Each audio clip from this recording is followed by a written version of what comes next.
you wish for, make you eat your words. Give them more than what you bargain for. Fun to flirt, but promise to deliver. Budget's required, cause look at what I'm giving you. We really ready for real. Hey, my beautiful G things. Welcome, guys. I hope everybody's doing okay today. Welcome to all my new subscribers. You guys are now officially my beautiful G things heart. Okay. Thanks to any newcomers stopping by for the first time. Thank you guys. But please hit that like button for me. It helps others find my channel on YouTube, guys. And I am trying to grow my channel. It is fairly new. Well, guys, I have a few hot topics to discuss. And this segment is what I call a little everybody business. Okay. Because it's a little this and a little that. All right. So let me get my disclaimer out the way. First, everything I discuss in this video is all alleged and in my opinion. It's all used for entertainment purposes only, okay? Okay, guys, so let's dive into it, and we're going to dive into it. The first thing I want to talk about was Mr. Tory Lane, right? Well, Tory Lane, he has been handing down his sentence, and it's 10 years. But that's not the gist of it, okay? That's not the say what for me moment, okay? So he is denying ever pulling the trigger, right? So he released a statement, and I quote, I have never let a hard time intimidate me. I will never let no jail time eliminate me. Regardless of how they try to spin my words, I have always maintained my innocence, and I always will. This week in court, I took responsibility for all verbal, intimate moments that I share with the parties involved. That's it. In no way, shape, or form am I apologizing for the charges I'm being wrongfully convicted of. I remain on that stance, and I refuse to apologize for something I did not do. And it goes on. So that's, y'all can pause it and read the rest of it. But that is the gist of it, basically. So he says he's standing what they call 10 toes down on not being the one that, pow, her. Okay, guys. So anyways, the next topic, guys, is Mr. Kanye West, y'all. And his wife has been speaking out about him, guys. His wife name is Bianca, and she's saying that he has a body odor. She claims it's because of the outfits he wears. Now we know it's summertime, and he chooses to flaunt his outfits, and these are his Wheezy wears, right? And he's flaunting it. I guess he's just walking billboard. But she says it causes them to have a very, very serious stench. He chooses to wear the heavy layers of clothing, and it's summer, y'all. That heat ain't no joke, especially here in Texas where I'm at. She also says that his body odor is awful since he rarely uses deodorant, y'all. Kanye is not wearing deodorant. Come on now. You're a billionaire out here, guy.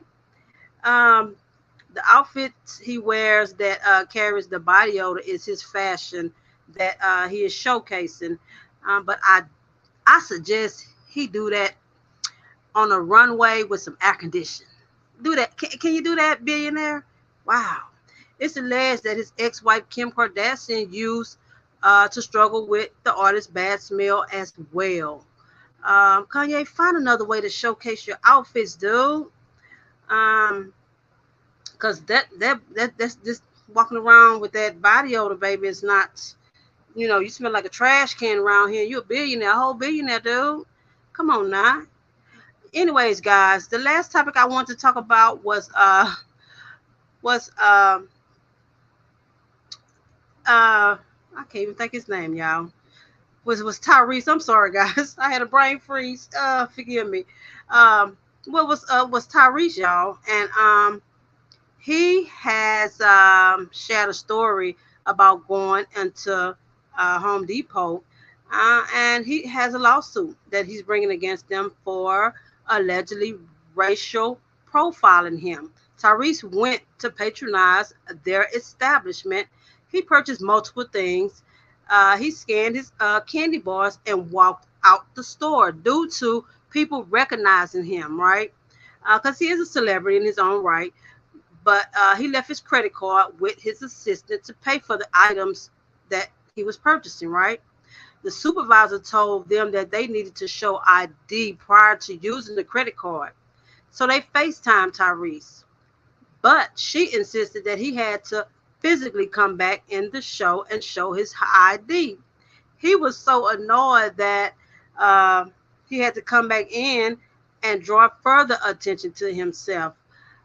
That's the price you pay sometimes being a celebrity, though, right, guys? Anyways, the total must have been very high. So here's the video, guys. So educate me about the protocol. I walked up to this gentleman. I grabbed 2 candy bars. Got it. He scanned it, Yes. and I said, "Hey man, they're gonna finish the rest of the transaction. They got my credit card," and I left. Okay. I did not pay for my 2 candy bars. But you left your credit card to that person? With them. I was just here with them, and this man just seen me. He scanned. Hold on, let me finish.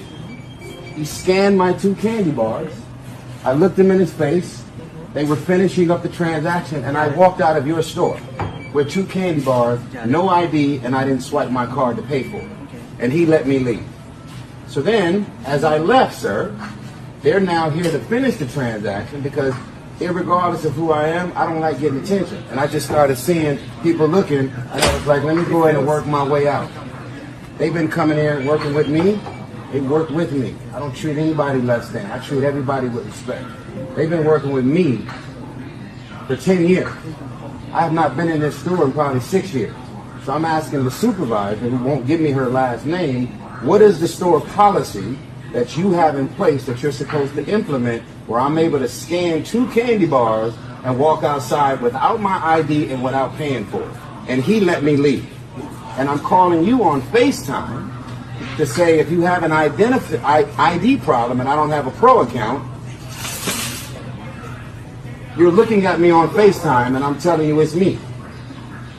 And then you're saying the policy is I got to come in here and show my ID. So why did your coworker let me leave with 2 candy bars with no ID and I didn't swipe a credit card? If that's your policy, that's what I'm asking. I don't have a racist bone in my body. And you know you got that racist energy all over you because you're not even willing to apologize, fix it, and point out the inconsistencies of what you know and your training and what the policies are. You're wrong. You're wrong, and I want your full name, and I'm going to reach out to the people who own this place, who is the CEO of Home Depot is my neighbor in Atlanta. Okay? So you don't have to give me a name. I'll figure it out. This is wrong. And people should not be treated this way. And if you got a policy and you reflect the policy of this place, then the policy should be consistent with everybody that works here. Okay? You don't care, right? Because you don't. He cares. That's why he came out. You're wrong. And I came here to tell you you're wrong, and you're not even... There it is, guys. Like, leave a comment, subscribe if you haven't already to the channel. Thank you guys for watching. Have a good one. Bye for now.